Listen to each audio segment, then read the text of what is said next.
നിങ്ങളുടെ ഇഷ്ട പരമ്പരകൾ എക്സ്ക്ലൂസീവായി സൺ നെക്സ്റ്റ് ആപ്പിലൂടെ തികച്ചും ഫ്രീ ആയി ഇപ്പോഴേ ആപ്പ് ഡൗൺലോഡ് ചെയ്യൂ. അയാൾ കടൽ തീരത്ത് നല്ല ഇമോഷണലും ആയിരുന്നു. പിന്നെ രാജ്മോഹനും മറ്റുള്ളവരും ഒക്കെ വിക്കി എന്തെങ്കിലും അവിവേകം കാട്ടുമോ എന്ന ഭയത്തിൽ അവന്റെ ഒപ്പം തന്നെ ഉണ്ടായിരുന്നു. ഈ ഒരു അവസ്ഥയിൽ ഞങ്ങൾക്ക് അമ്മയല്ലാതെ വേറൊരു ഓപ്ഷൻ ഇല്ലാതായി പോയി. ബോഡി അഞ്ജലിയുടേതാണോ അല്ലയോ എന്ന് ഐഡന്റിഫൈ ചെയ്യാനാ അമ്മ ഇപ്പൊ ഇങ്ങോട്ട് കൂട്ടിക്കൊണ്ട് വന്നിരിക്കുന്നത്.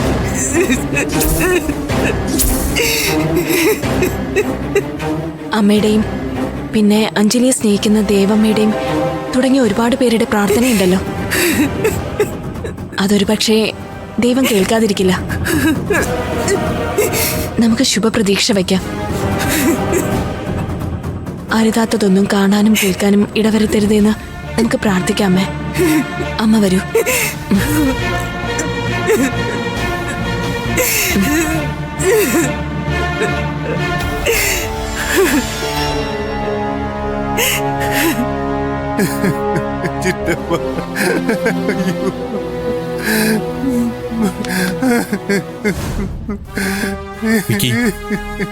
തനിക്ക് ആ ബോഡി ഒന്ന് ഐഡന്റിഫൈ ചെയ്യാൻ പറ്റുമോ? നോ, എനിക്കാവില്ല. എന്റെ അഞ്ജലി ഈ അവസ്ഥയെ കാണാൻ എനിക്കാവില്ല ചിറ്റപ്പ. വേണ്ട, എന്റെ മോനി ഈ അവസ്ഥയിൽ അഞ്ജലിയെ കാണണ്ട.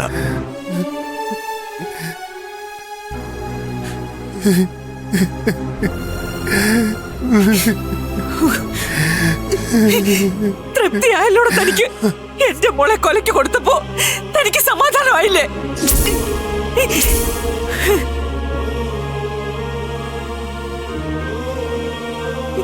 സന്തോഷിക്ക്, തന്റെ ചിരകാല സ്വപ്നം സാധിച്ചില്ലേ? സന്തോഷിക്ക്.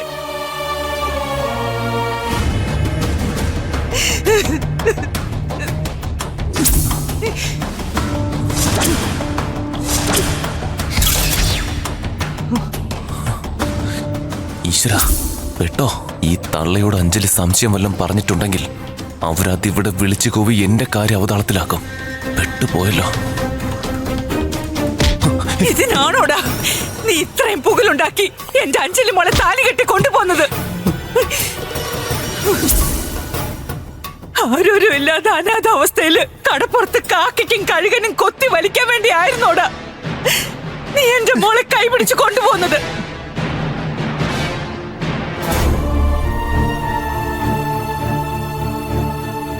പറയടാ, പറയാൻ.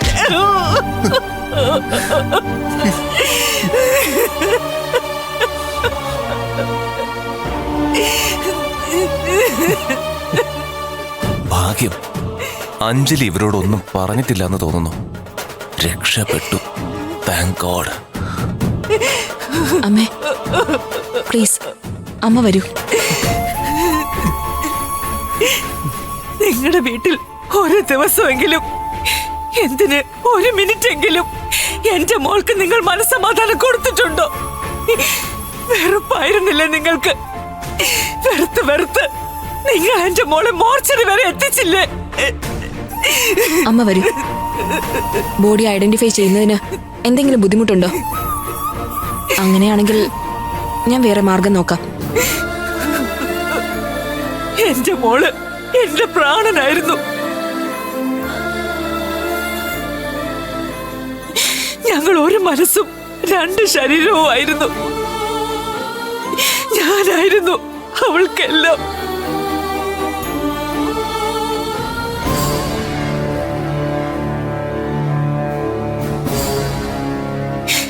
എന്റെ മുഖം ഒന്ന് വാടിയാൽ എന്റെ കുഞ്ഞെന്റെ മനസ്സ് കാണുമായിരുന്നു.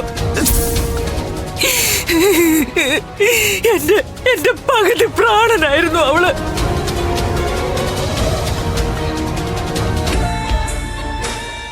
ആ നിലയ്ക്ക് ഞാൻ തന്നെ തിരിച്ചറിയുന്നതല്ലേ നല്ലത്. അതായിരിക്കും എന്റെ വിധി. അമ്മേ, നല്ലത്. അമ്മ മനസ്സിനൊന്ന് പാകപ്പെടുത്തണം. ഇനി എങ്ങാനും അമ്മ വരൂ.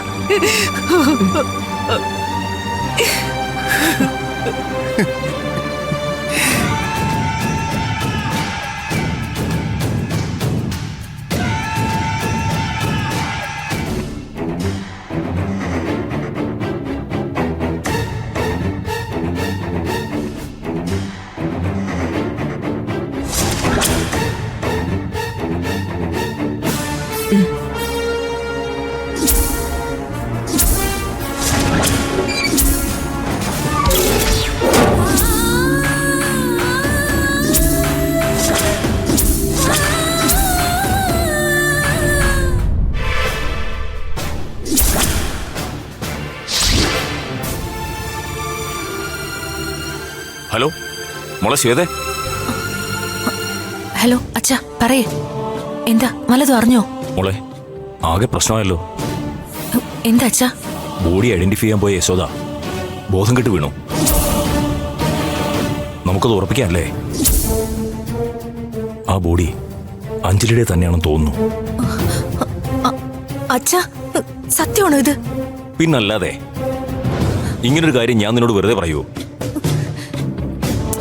അല്ലെങ്കിലും തമാശ പറയേണ്ട കാര്യമാണോ ഇത്? അയ്യോ അച്ഛൻ, ഞാനിനി എന്ത് ചെയ്യും? മൊത്തം പ്രശ്നമാവുമല്ലോ. അഞ്ജലി മിസ്സിംഗ് ആണെന്ന് അറിഞ്ഞത് മുതൽ എനിക്കിവിടെ ഒരു സമാധാനം ഇല്ലായിരുന്നു. അപ്പൊ പിന്നെ അഞ്ജലിയുടെ മരണം കൂടിയായപ്പോ എന്നെ ഇവര് ജീവനോടെ വെച്ചേക്കോ? മോളെ നീ ഒന്ന് സമാധാനപ്പെട്. എന്തെങ്കിലും ഒരു ഉപായം നമുക്ക് കണ്ടെത്താവുന്നേ. അച്ഛാ അത് മാത്രമല്ല, ആ പോലീസുകാരി ദക്ഷയ്ക്കാണെങ്കിൽ അന്ന് മുതൽ എന്നെ ഇഷ്ടമല്ല. ഞാനാണ് കുറ്റവാളി എന്ന് മനസ്സിൽ കണക്ക് കൂട്ടിയ അവർ നടന്നിരുന്നത്. ഇപ്പൊ എല്ലാം സമ്പൂർണ്ണമായി. ഇനി ജയിലിൽ കടന്ന് ഉണ്ടതിനാ. എന്റെ ലൈഫ് തീർന്നു. ദേ, നീ ഇങ്ങനെ പിള്ളേരെ പോലെ സങ്കടപ്പെടാതെ. എടാ, നിനക്കൊന്നും സംഭവിക്കില്ല. ആ ദക്ഷ എന്നെ കൊടുക്കും, അത് ഉറപ്പാ.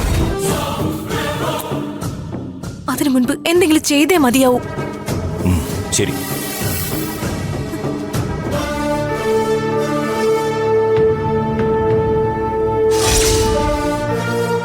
രഘു, എന്തെങ്കിലും പറയാറായിടൂ.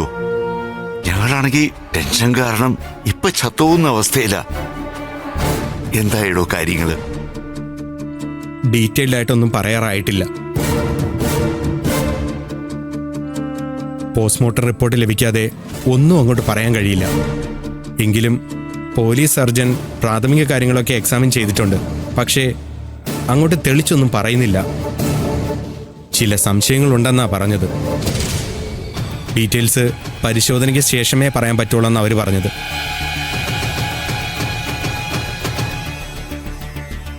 അവരുടെ സംസാരത്തിൽ നിന്ന് എനിക്കെന്തോ ഒരു അപായ സൂചനയാണ് കിട്ടിയത്. സർ, എന്താ മാറ്ററെന്ന് എന്തെങ്കിലും ഒരു സൂചന ഉണ്ടോ? അതിനെക്കുറിച്ച് ഡോക്ടർ എന്തെങ്കിലും പറഞ്ഞോ? ഒന്നാമതേ ടെൻഷനില്ല, അതിൻ്റെ കൂടെ സാറി പറഞ്ഞതുകൂടെ കേട്ടപ്പോൾ പാമ്പ് കടിച്ചവൻ്റെ തലയിൽ തേങ്ങ വീണ അവസ്ഥ കൂടിയായി. സാറേ, ആ ഡോക്ടറെ ഒന്ന് കയ്യിലെടുക്കാൻ പറ്റുമോ? എന്നാൽ നമുക്ക് കാര്യങ്ങൾ അറിയാൻ സാധിക്കുമായിരുന്നു. അതൊന്നും നടപടിയാകും തോന്നുന്നില്ല സാറേ. അവരൊരു ലേഡി ഡോക്ടറാ. വീഴുമെന്ന് ലക്ഷണം കണ്ടിട്ട് തോന്നുന്നില്ല. വല്ല ജെൻസോ മാറ്റോ ആയിരുന്നെങ്കിൽ ഒരു കൈ നോക്കായിരുന്നു. ഇനി വരുന്നിടത്ത് വെച്ച് കാണാം. അല്ലാതെ ടെൻഷൻ അടിച്ച് മരിച്ചിട്ട് കാര്യമൊന്നുമില്ലല്ലോ. താൻ ചെല്ല്, തന്റെ ഡ്യൂട്ടി നടക്കട്ടെ. ശരി.